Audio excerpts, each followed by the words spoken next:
Do you want to know what the 7 habits of highly effective people are? Stephen Covey illustrates the most important 7 habits that you should follow to live a meaningful and successful life. If you didn't watch the first 4 habits, no worries. Check it out with this link.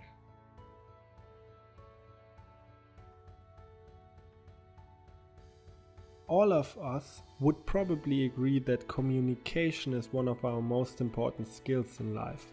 We spend countless hours in school learning how to read and write and years learning how to speak, but what about listening?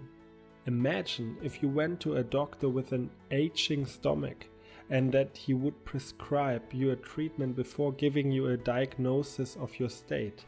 You might end up getting a prescription against headache, but would this really solve your problem, or would this make your problem even worse? The sad thing is that this is actually happening to most of our everyday communication. One common mistake that negatively affects the quality of our communication is that most people listen with the intent to reply, not with the intent to understand. I guess sometimes all of us seek first to be understood and then to understand, but in doing so we are not receptive to smaller details like emotions or body language that accompany words, etc., and probably miss the meaning of the conversation entirely. That happens because we listen to ourselves while preparing what we are going to say or what question we are going to ask, and then decide prematurely what the other people means before she finishes communicating. Stephen Covey says that we usually tend to respond in one of 4 ways because we often listen too much to ourselves. Evaluating, you judge and then either agree or disagree. Probing, you ask questions from your own frame of reference. Advising, you give counsel, advice and solutions to problems. Interpreting, you analyze others' motives or behaviors based on your own experiences. Sometimes it's appropriate when you use autobiographical responses, but even then I suggest we all seek first to really understand the problem before we make any suggestions.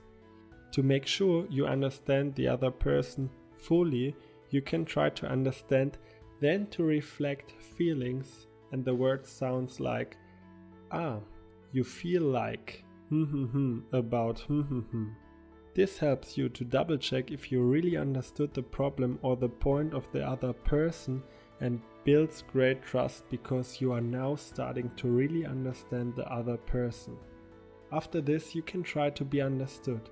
Use messages like, I feel about This will get your point across much better because you already build trust and also reveal your feelings about your words you speak, which makes it easier to understand for your communication partner.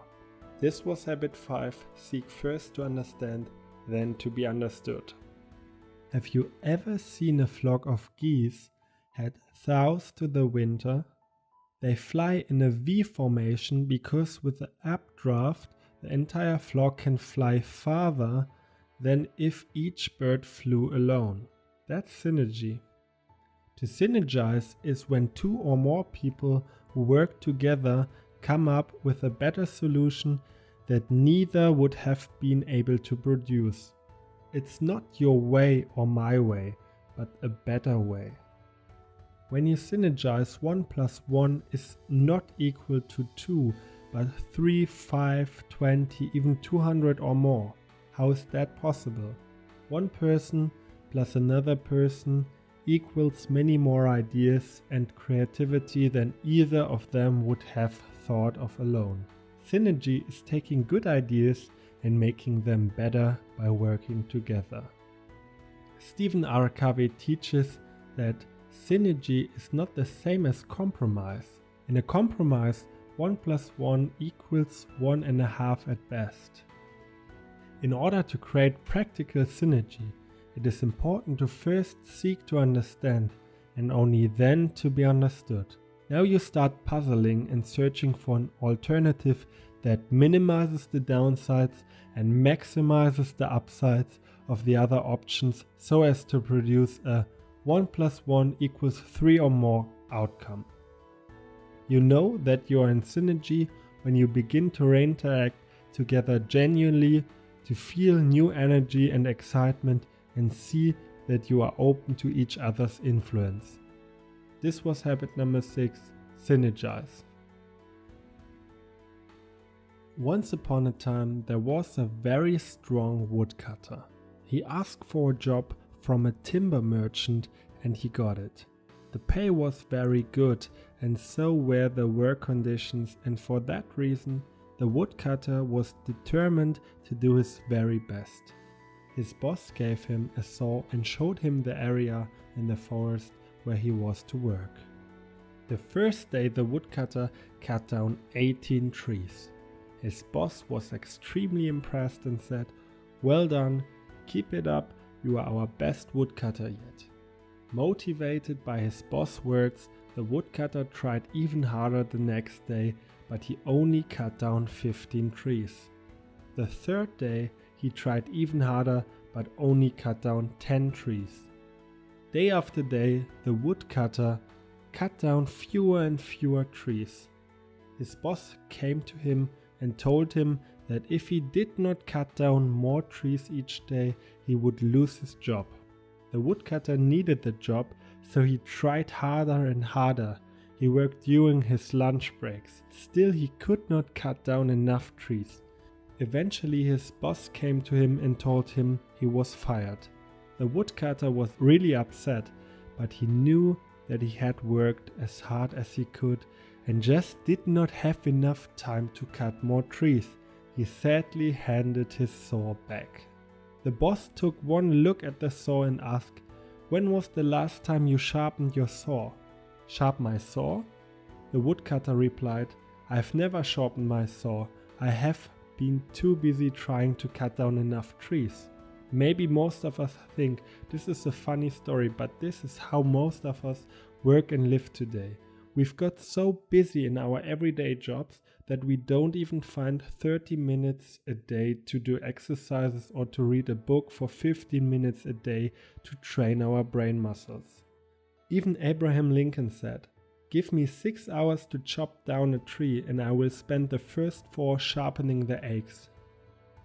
In Stephen Covey's words, sharpen the saw means preserving and enhancing the greatest asset you have, yourself.